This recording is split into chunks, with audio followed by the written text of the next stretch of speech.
Welcome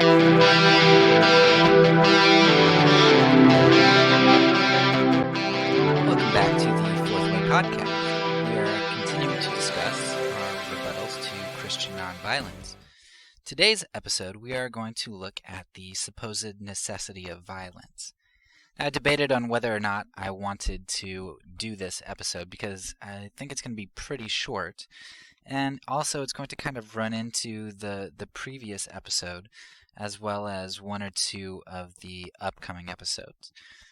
Nevertheless, I think that this episode is going to be important to pull out and isolate, just to kind of to give it its own space to be able to look at, because I think that it is such a strong argument and it's unique enough that it warrants its own look. So let's dive in and see what this rebuttal is. One way to maybe look at the rebuttal is to watch the movie Lord of War. And again, I understand that I'm a adhere to Christian nonviolence, and I probably shouldn't like all these violent movies, but I really like dark movies. And Lord of War is a fantastic movie that I wouldn't necessarily recommend to anybody, but I love it. It's cynical about the way that evil is in the world and about the power that we really have against it. And I don't know why I like those kinds of movies. It's really like pessimistic and dark. I'm just weird. I don't know. But anyway, Lord of War, you've got Nicolas Cage, who's playing this guy who ends up getting into arms dealing. And in the course of his arms dealing, he meets up with lots of really bad people and dictators and other sorts of things. And on one of these trips, he takes his brother with him. His brother has gotten a pretty strong conscience, and he's messed up from all of this arms dealing because he recognizes the gravity of what he's doing. Cage, on the other hand, he is rationalizing at every turn, and he's like, well, if they're going to just get the guns from somebody else, they might as well get them from me. I can make money off of it.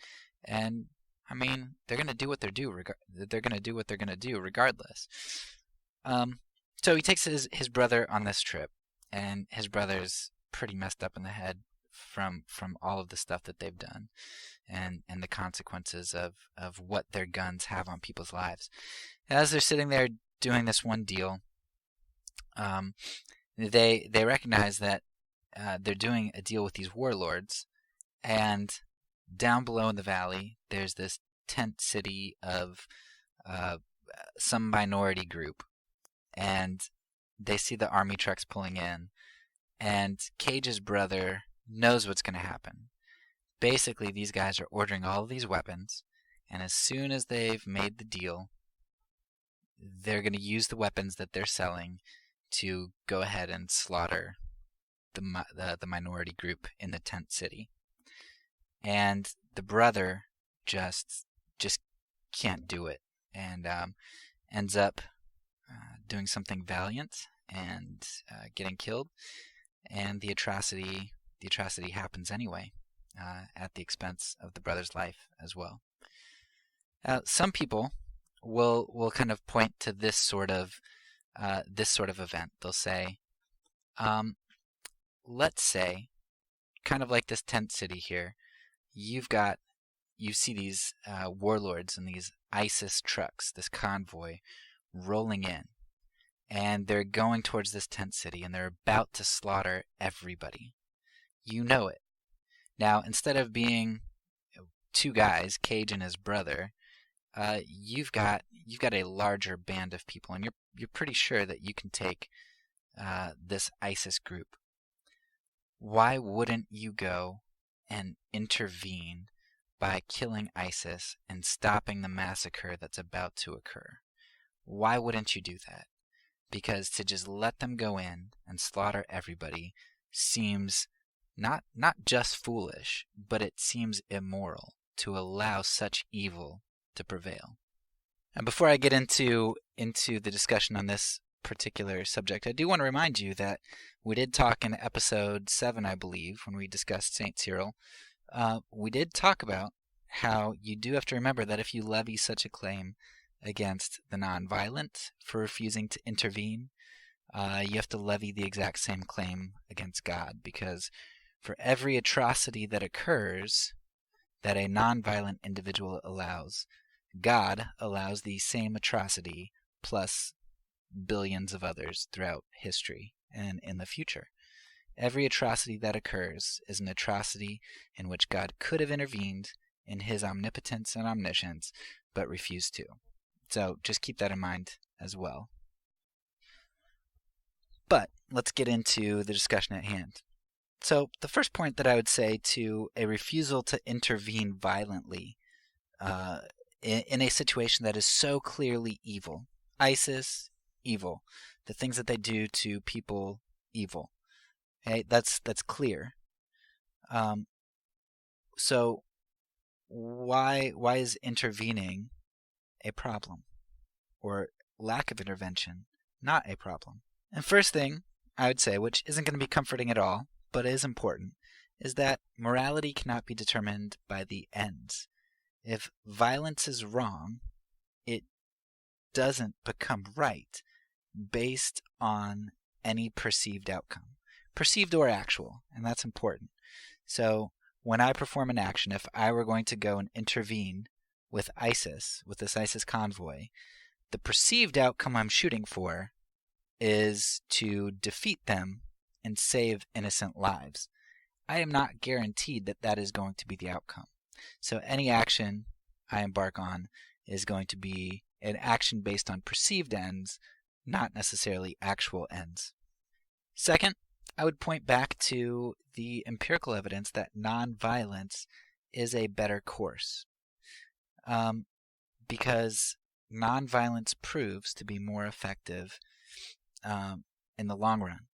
And so if you're saying, I know the right thing to do is nonviolence, but I need to do this thing, I need to do violence to accomplish this outcome that I perceive will occur, what you don't understand is that if you say violence is wrong, and then you use a perceived end to justify that, you're saying that your perceived end is more important than God's objective standard.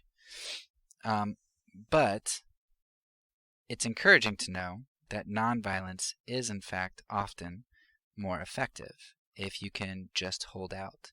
And so even this metric of being effective in accomplishing a perceived end is not necessarily true. It's not usually true. Third, and I think most importantly, I think there's this myth that violence resolves things. And I mean, yes, empirically we can see that, but I think this idea of resolving things long term can be shown a bit more clearly. And Gandhi has a good quote I'll introduce this section with, where he says, I object to violence because when it appears to do good, the good is only temporary, the evil it does is permanent. Now you might be thinking, that's really stupid, because if I stop this ISIS convoy right now, I know that I'm going to stop an evil act, and the end of saving the innocent and judging the guilty is going to be done. Well, what is there that's bad about that? And to show this, I would, and to kind of help explain point number 2, like why is nonviolence in the end usually more effective than violence? I want to point you to a movie called The Kingdom. Again, another violent movie, and another movie that I like. In The Kingdom, there is this terrorist act, and what ends up happening is this group of people goes to try to capture these terrorists, and in the end, they find them and kill them. Justice served, right? Well, the movie, the last couple minutes of the movie are just the best part of the movie, because the movie doesn't end. You know, you think you'd have this closure of the guilty being punished and the innocent avenged, and that's it, right? Happy ending. But the last 2 minutes are just beautiful in that it shows the cyclical nature of what violence does. So I'll put a link to the clip below, but what ends up happening in the last 2 minutes is you've got one of the actors who, at the beginning of the movie, when this lady found out that I think it was her husband had died in this terrorist act, this guy goes up and whispers something in her ear. And at the end of the movie, they ask this guy, "So what did you whisper in her ear?" And he said, "I told her we're going to kill them all." Right, well, right, fine. He's justified because those people committed a terrorist act, killed a bunch of people. They deserve to die, right? They should all be killed. So, but what's beautiful is that then the scene pans to a boy in whatever country they were in. I don't know if it was Iraq or somewhere over in the Middle East. And the boy, his grandpa or dad had just gotten killed by this American Special Forces team. And he's talking to one of his relatives, and he says, "We'll kill them all." And that's such a beautiful scene because it shows the cyclical nature of violence. So maybe those people who committed a terrorist act did deserve to die. Maybe that's true. Let me give you that.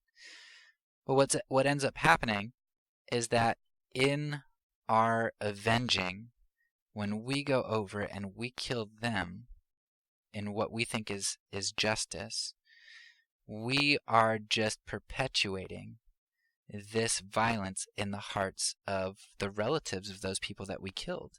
Their cause is now justified. Their hatred for us is justified. And because we couldn't forego vengeance, because we thought it was in our hands to make justice. And so what you see is, going back to the example of the ISIS convoy, we go and we slaughter the ISIS convoy who's on their way to slaughter innocent people. We are more justified than them because they are about to do something that is atrociously violent to people who don't deserve it. That's unjust. They're going to shed innocent blood. We are shedding guilty blood. But what we do in this is we have this temporary outcome that we perceive as good. But what we end up doing is we end up perpetuating hatred and violence in the hearts of the families of those ISIS members and people who are looking on and wanting to join ISIS. And we create more violence than we do good. And we see this in a lot of examples. We can take a look at World War I and what came out of that when the Middle East was born, and the relationships between various countries. We can see it with all the proxy wars that we do, where, I mean, we gave weapons to Afghanistan when they were fighting Russia, but now Russia's fighting, but then Afghanistan ended up fighting us. You just see this all over the place where violence is perpetuated because we build up this animosity in our violent actions towards others. We justify, in their minds, we justify their causes, and we either water or plant seeds of hatred. That's what violence does. The Christian way, however, is to be the first to be willing to lay down our lives, to be willing to forego vengeance, and to be willing to love even our enemies. And we might not see any effect. I mean, lots of Christians were martyred. Lots of people who tried to help in abolition, in saving Jewish lives, in fighting back in the civil rights movement nonviolently, lots of those people lost life or limb. So we're not saying that this is necessarily going to be the most effective, but that isn't really what it's about. It's about doing the right thing. But even beyond doing the right thing, we do find that it actually may be more effective in some ways. It just takes patient persistence, perseverance to be willing to lay down our lives daily, to forego vengeance, and to refuse to do violence to others. It's our our willingness to break the cycle as Christians, that is what we're called to do. And for as valuable and effective as we might think violence is, generally that effectiveness is very momentary and immediate, and it's not, it doesn't have the breadth or the scope that it should. It doesn't truly restore. It just puts a Band-Aid on something. So, recommend watching that the clip from The Kingdom and thinking a little bit more about the cyclical nature of violence. But for now, that's all. So peace, because I'm a pacifist. When I say it, I mean it.